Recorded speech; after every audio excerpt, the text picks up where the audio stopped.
Hey guys, today we're going to be talking about the best cameras for filmmaking right now in 2016. Damn, this is important. Skip the intro.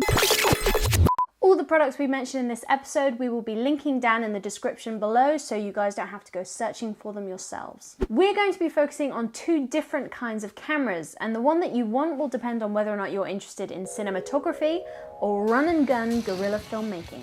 We're going to focus on some relatively affordable options. Now these aren't really cheap, they're like a games console and some games, or a high-spec phone or tablet, but they are really versatile and therefore they're a great place to start. In both these cases, the cameras that we're recommending are very different to each other, and as a result will do things that the other would find completely impossible to do.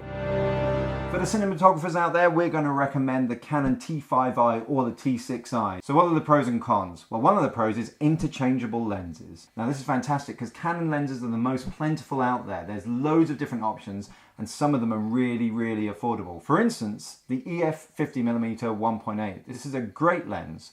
It'll allow you to do low light photography, it'll allow you to get really great depth of field, and it's only $125. Another pro of this camera is that it has a tilty swivel LCD screen. This is super useful, especially if you're in cases where you have the camera up really high and you want to be tilting the screen towards you so you can actually see what you're recording, or if you're in a really awkward space and the camera is right up against the wall and you can't actually see the screen.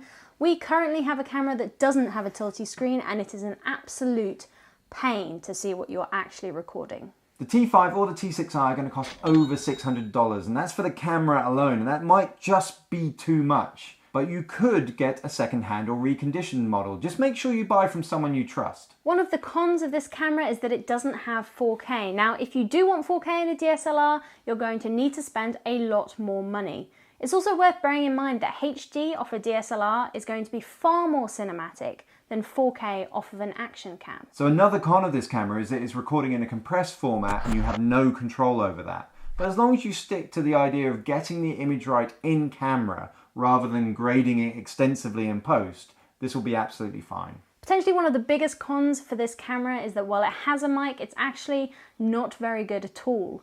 For this reason, and for many others, we would recommend getting the Video Creator Kit, which is about $699. It comes with a kit lens, a Rode mic, and an SD card, so you're ready to go right out of the box. Maybe you make a different kind of film. Maybe you like action, chasing your friends down alleyways and jumping over fences.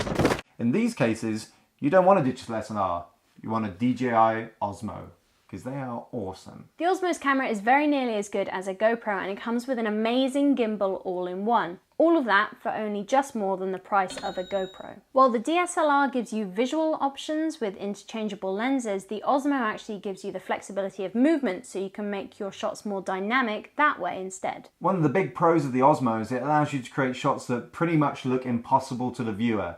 So I've seen places where they've attached it to the front of the car, and then they're using the app on the iPhone to control the rotation of the camera all the way from the landscape through to the driver. It looks fantastic and would be really expensive to do in any other way. Two cameras that we've talked about are really good places to learn your craft, but if you want to be spending more money on a better camera, you really need to know which features are most important to you. Ryan Connolly actually is stuck with Canon. He loves the way that the image looks and he likes the settings on the camera. So even now at the level that he's at, he's using a Canon C300, which is very much a professional video version of the Canon that we're recommending. If you look at Corridor Digital, they do an awful lot of different filmmaking. So they use Canon digital SLRs for all their behind the scenes and all of their second channel content. Whereas on their main channel, they used to use a Sony FS700, and now, for quite a while, they've been using RED cameras. But it's important to remember you do not need to buy the camera. Those guys are filming every single day, so buying the camera makes sense. But you can, when you're at that level, just rent a camera and pick the perfect camera for whatever you're shooting. If you haven't seen it already, go to the Corridor Digital channel right now and watch the Rush trailer. I don't know why I'm going to bother saying anymore, but I am. It's based on Battlefield. It's got helicopters, tanks, explosions, everything that they're great at.